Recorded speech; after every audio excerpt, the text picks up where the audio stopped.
Bismillahirrahmanirrahim. Assalamualaikum warahmatullahi wabarakatuh. Perkenalkan, nama saya Rini Andriansyah dengan NIM 200022128. Baiklah, saya akan membacakan yaitu pengawasan pembangunan daerah.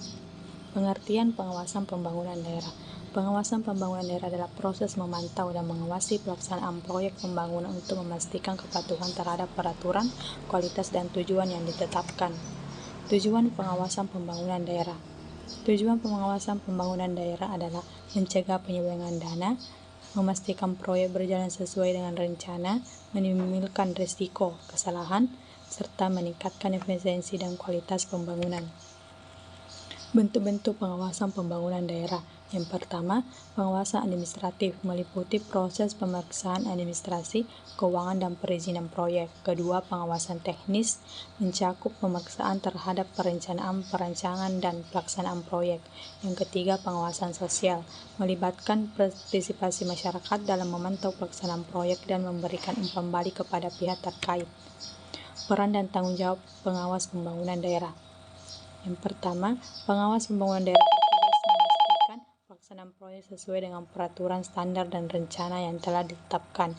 Yang kedua, tanggung jawab pengawas meliputi pemeriksaan kualitas material dan pekerjaan, pemantauan jadwal pelaksanaan, pengendalian biaya, serta koordinasi dengan pihak terkait.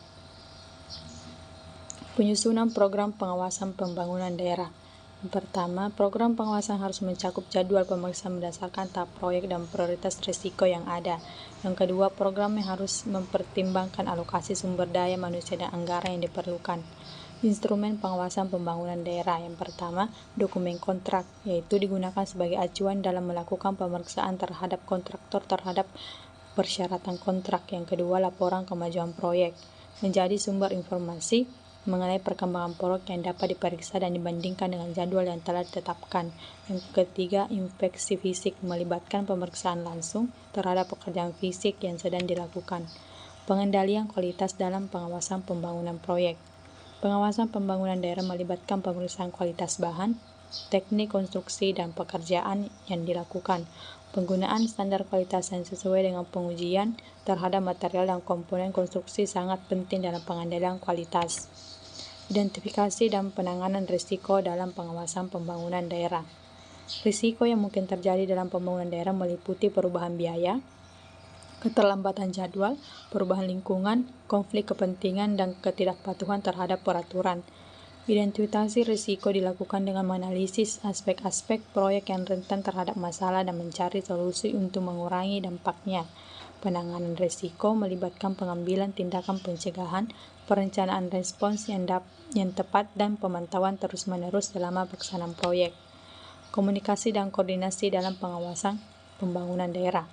Komunikasi yang efektif antar pengawas, kontraktor, pihak terkait, dan masyarakat sangat penting dalam pengawasan pembangunan daerah.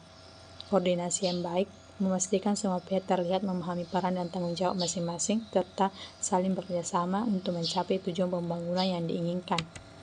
Pelaporan dan evaluasi hasil dan pengawasan pembangunan daerah. Pelaporan yang berkala dan transparan mengenai hasil pengawasan penting untuk memberikan informasi kepada pihak terkait dan masyarakat. Evaluasi hasil pembangunan pengawasan membantu mengidentifikasi kelemahan dan sistem pengawasan, merumuskan rekomendasi perbaikan, dan meningkatkan efektivitas pengawasan di masa depan. Sekian dari saya. Wassalamualaikum warahmatullahi wabarakatuh.